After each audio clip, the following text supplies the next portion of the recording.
Well, Mark Ruel, you would like this camp resort. It's on the Kootenai River. I'm just walking back from the river to the campsites. It's an RV resort, but they took me in.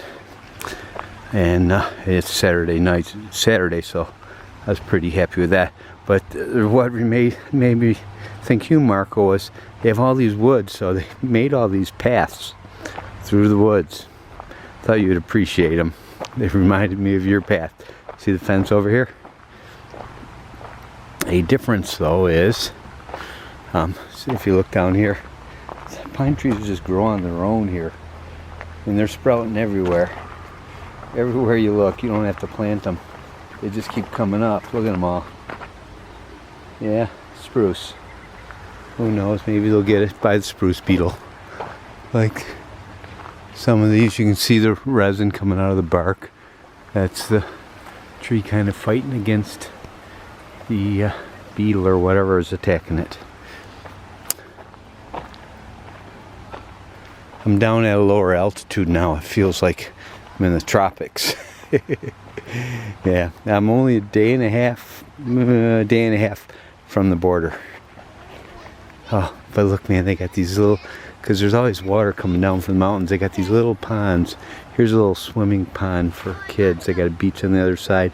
It's only maybe 3 foot deep, but it is fed fresh glacial water from a little stream up here. There's all these little things that run down the mountain when you got snow permanently up at the top.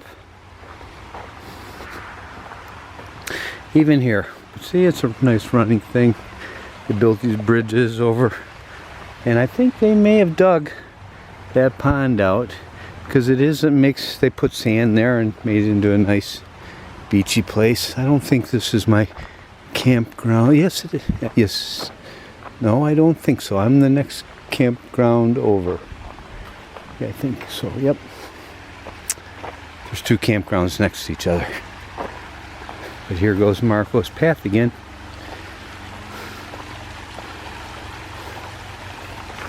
Too bad you didn't have that running water stuff. That sound. Yeah. Okay. Now we're running parallel to this other campground. I'm back in civilization now. I really am. Got out of the national park system. I mean, it's the most beautiful ride I've ever been on. 4 passes in 3 days. And now I'm on more level terrain and I can do it 100 miles, no problem. Now this is the end of the trip. So I made up some time. I'm getting near the border. Probably crossed it in 2 days. Now I'm mixed up. I made a wrong turn somewhere. Maybe that was my campground back there. Somewhere I may, oh, I see the entrance to it. Yep. Yep. That was my mistake. Backtracking. Oh boy.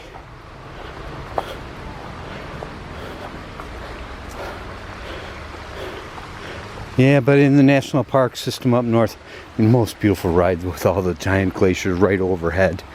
But you had to stay in their provincial parks, and the way it worked was, I mean, most of the sites were reserved by wealthy people in advance. You know, like in April, half of them don't even take the places; they just reserve them because they don't care how much it costs. And then they always set some aside for drop-ins. The problem is people with vehicles would come in right in the morning, man, and grab all the drop-in sites, just put stickers up, you know, pay for the site, put a sticker, and then drive away and not come back till at night.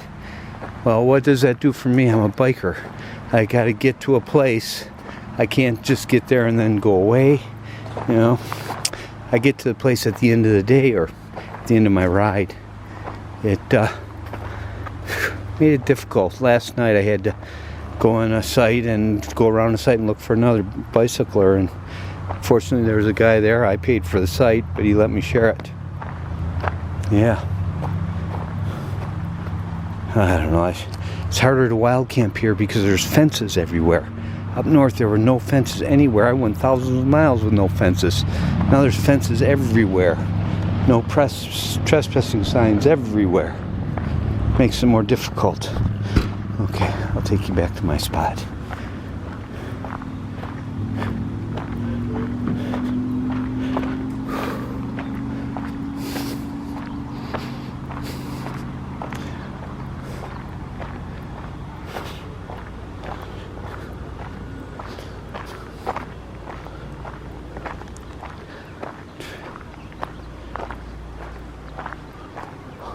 So I didn't want to show it to you, but we walked past a Korean couple. They got a kid, but they're driving a brand new Ford F-150 Lariat, and just all souped up. And they're pulling a gigantic trailer, brand new. But they came into this place after me. Here's my tent right over here. But that guy couldn't back up, honestly, and he had to back it up.